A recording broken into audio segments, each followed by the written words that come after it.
Hello friend, तो कैसे हैं आप लोग।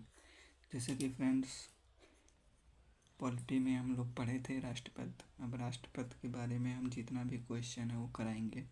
ये यूपीएसआई में आया हुआ है। ठीक है फ्रेंड्स, जितना क्वेश्चन है राष्ट्रपति। क्वेश्चन नंबर 1 में तीनों सेनाओं का प्रमुख कौन होता है। तीनों सेनाओं का प्रमुख होता है कौन? आपका राष्ट्रपति होता है। ठीक है, ये 53 में आर्टिकल 53 में कहा गया है कि संघ कार्यपालिका की जो समस्त शक्तियाँ होंगी वो राष्ट्रपति में निहित होंगी। संघ कार्यपालिका की समस्त शक्तियाँ किस में निहित होंगी?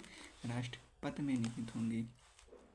ठीक है, तो संघ कार्यपालिका की जो समस्त शक्तियाँ होती है राष्ट्रपति में निहित होती है। तो आंसर नंबर ए। उसके बाद में हो जाता है दूसरा क्वेश्चन आता है राष्ट्रीय सुरक्षा का दायित्व किनके पास होता है, किनके ऊपर होता है। तो यही बात हुई ना कि राष्ट्रपति यानी राष्ट्र की सुरक्षा कौन करता है, तो राष्ट्रपति करता है। उसी प्रकार क्वेश्चन थोड़ा सा बदल दिया गया है कि राष्ट्रीय सुरक्षा का दायित्व किसके ऊपर होता है, राष्ट्रपति के ऊपर होता है। तो आंसर हमारा ये हो जाएगा। ठीक है फ्रेंड्स, नंबर 3 है भारत के संविधान के अनुच्छेद 54 के अनुसार राष्ट्रपति का निर्वाचन ऐसे निर्वाचक गण के सदस्य करेंगे जिनमें, कहने का मतलब ये है फ्रेंड कि राष्ट्रपति का निर्वाचन यानी चुनाव में कौन कौन से लोग वोट देते हैं, कहने का मतलब ये है। तो आप लोग जानिए, संसद के दोनों सदनों के निर्वाचित सदस्य होते हैं यानी लोकसभा राज्यसभा के। उसके बाद में राज्यों के विधानसभाओं के निर्वाचित सदस्य होंगे, सही बात है। उसके बाद में मुझे आंसर करना है केवल ए उल्लेखनीय दायित्व, या ए और बी दोनों सही है। हाँ, ए और बी दोनों सही हो जाएंगे। अब एक बात मैं आपको इसमें बता देता हूँ फ्रेंड्स कि संसद के दोनों सदस्य निर्वाचित सदस्य होंगे, मनोनीत सदस्य इसमें भाग नहीं लेते हैं। राष्ट्रपति के चुनाव में मनोनीत सदस्य भाग नहीं लेते हैं, निर्वाचित सदस्य भाग लेते हैं। ठीक है, उसके बाद में आ जाता है क्वेश्चन नंबर 4। क्वेश्चन नंबर 4 क्या कहता है कि भारत के राष्ट्रपति को प्रणाली के अनुसार एक निर्वाचन मंडल के सदस्य द्वारा चुना जाता है। यानी कहने का मतलब होता है किस प्रणाली यानी किस पद्धति के द्वारा राष्ट्रपति का चुनाव होता है, आपको ये बताना है। तो एकल हस्तांतरणीय मत के माध्यम से अनुपातिक प्रतिनिधित्व के माध्यम से चुना जाता है फ्रेंड्स, यानी जन निर्वाचन प्रत्याशी नहीं। यानी मतलब इसका जो चुनाव होता है राष्ट्रपति का, ये अलग तरीके से होता है फ्रेंड्स। ठीक है, ये हम आपको के बाद में क्वेश्चन नंबर 5 कहता है भारतीय संविधान के निम्नलिखित अनुच्छेदों में से कौन सा अनुच्छेद राष्ट्रपति चुनाव की प्रक्रिया से संबंधित है। यानी राष्ट्रपति के चुनाव से संबंधित प्रक्रिया का नाम आर्टिकल 55 में कहा गया। 54 में कौन कौन निर्वाचित, कौन कौन भाग लेते हैं, ये बात कही गई है। और 54 में निर्वाचन यानी पद्धति, प्रणाली, कैसे चुनाव होगा, किस आधार पर होगा, कौन कौन मतलब कैसे किया जाता है, तो उसके बारे में बताया गया है। कौन से आर्टिकल में? आर्टिकल 55 के बारे में बताया गया है। ठीक है, ये हो जाएगा। उसके बाद में आ जाता है क्वेश्चन नंबर 6। क्वेश्चन नंबर 6 कहता है इनमें से कौन सा भारत के राष्ट्रपति के चुनाव के लिए गठित निर्वाचन मंडल का हिस्सा नहीं है। प्रत्येक राज्य की विधानसभा के निर्वाचित सदस्यगण, सही बात है। प्रत्येक द्विसदनीय राज्यों की विधान परिषद के निर्वाचित सदस्य, हमने क्या बताया था, विधान परिषद के सदस्य नहीं भाग लेते हैं, ना तो मनोनीत भाग लेते हैं। ठीक है, उसके बाद में केंद्र शासित प्रदेश दिल्ली, पुदुचेरी, जम्मू कश्मीर के लोग भाग लेते हैं। कौन से निर्वाचित भाग लेते हैं, वो भी मनोनीत नहीं। तो हमारा कौन सा सही हो जाएगा? ए सही हो जाएगा। हमारा कौन सा सही हो जाएगा? केवल ए सही हो जाएगा। ठीक है, ये सही हो जाएगा। ये सही हो जाएगा। उसके बाद में आ जाता है क्वेश्चन नंबर 7। क्वेश्चन नंबर 7 क्या है फ्रेंड्स? क्वेश्चन नंबर 7 है कि राष्ट्रपति के चुनाव से संबंधित निम्नलिखित में से कौन सा सत्य है। अब कौन सा सत्य है ये बताना आप लोग को। देखो, अगर राष्ट्रपति का चयन करने वाली पीठ में उल्लेखनीय रिक्तियों हो तो राष्ट्रपति के रूप में किसी व्यक्ति के चुनाव पर सवाल उठाया जा सकता है। दूसरी बात कही गई है, राष्ट्रपति पद के लिए नामांकित व्यक्तियों को अपना नाम मतपत्र पर दर्ज कराने के लिए 50 प्रस्तावक और 50 अनुमोदक का होना जरूरी है। ये बात सही है। ठीक है, तो आप लोग क्या बताएंगे? केवल क्यों सही हो जाता है। ठीक है फ्रेंड्स।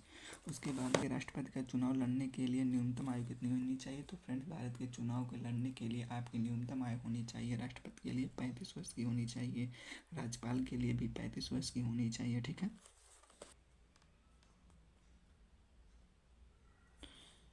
चलो अगला क्वेश्चन हो जाता है, राष्ट्रपति और उपराष्ट्रपति पद की शपथ के संदर्भ में निम्नलिखित में से कौन सा सही है। नंबर, संसद का संरक्षण और प्रतिरक्षण करने के लिए राष्ट्रपति अपने पद की शपथ लेते हैं, बिल्कुल सही बात है।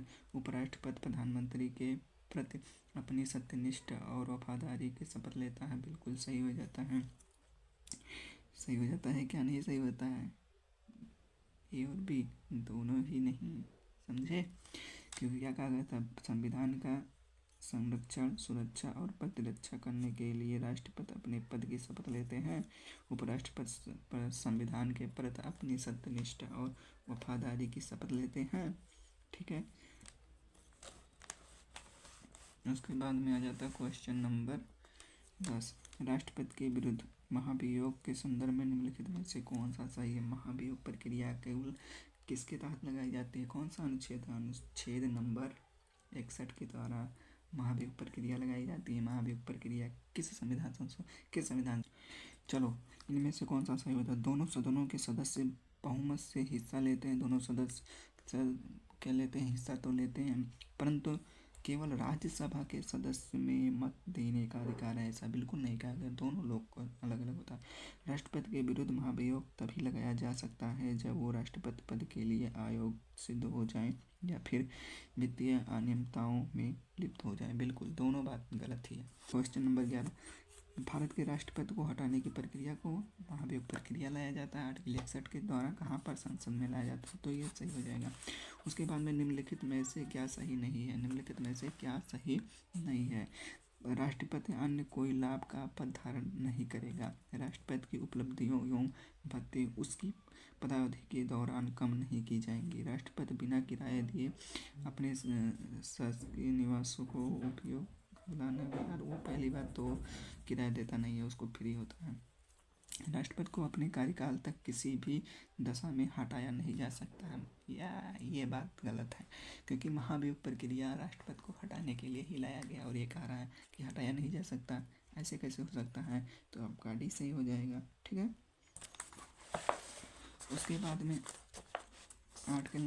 उसके बाद में 13, क्वेश्चन नंबर 13 क्या कहता है, यदि राष्ट्रपति और उपराष्ट्रपति दोनों का पद खाली हो तो ऐसे में राष्ट्रपति के दायित्व का निर्वहन कौन करेगा। पहले मैं बता देता हूँ, यदि उपराष्ट्रपति का पद खाली है तो उसके लिए आर्टिकल 65 के तहत उपराष्ट्रपति आ जाएंगे। उपराष्ट्रपति भी नहीं है तो मुख्य न्यायाधीश आ जाएंगे। कौन, भारत के। अगर मुख्य न्यायाधीश नहीं है तो वरिष्ठतम न्यायाधीश आ जाएंगे। तो इसमें से देखो राष्ट्रपति नहीं और उपराष्ट्रपति दोनों लोग नहीं है तो भारत के मुख्य न्यायाधीश हो जाएंगे। ठीक है। उसके बाद में आ जाता है क्वेश्चन नंबर 14, सरकार को जनता का पैसा खर्च करने का अधिकार कौन देता है, तो संसद देता है आर्टिकल 66 के तहत, यानी आर्टिकल 266 के तहत। उसके बाद में आ जाता है लोकसभा चुनाव अधिसूचित करने का अधिकार किसके पास होता है। लोकसभा चुनाव अधिसूचित करने का अधिकार जो होता है वो राष्ट्रपति के पास होता है। उसके बाद में 16, क्वेश्चन नंबर 16, केंद्रीय सत्कर्ता आयुक्त की नियुक्ति कौन करता है, तो राष्ट्रपति करता है। केंद्रीय सत्कर्ता की आयुक्त की नियुक्ति कौन करता है, राष्ट्रपति करता है। उसके बाद में निम्नलिखित में से कौन भारत के राष्ट्रपति निर्विरोध चुने गए थे। निर्विरोध कौन चुने गए थे, तो नीलम संजीव रेड्डी चुने गए थे। उसके बाद में आ जाता है क्वेश्चन नंबर 18 आता है, निम्नलिखित में से कौन भारत के राष्ट्रपति नहीं है। इनमें से बताना कौन से भारत के राष्ट्रपति हैं, तो सर्वपल्ली राधाकृष्णन थे, ज्ञानी जैल सिंह थे, बीपी सिंह नहीं थे। उसके बाद क्वेश्चन नंबर आता है 19, निम्नलिखित नियुक्तियों में से कौन से भारत के राष्ट्रपति के द्वारा नहीं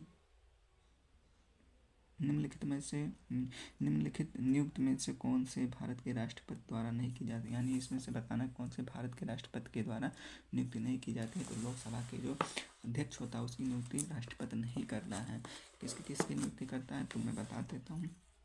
प्रधानमंत्री की नियुक्ति करता है। आर्टिकल 75(1) के तहत अनुमंत्रियों यानी अनुमंत्रियों 75(2) के तहत करता है। महान्यायवादी की नियुक्ति करता है 76 के तहत।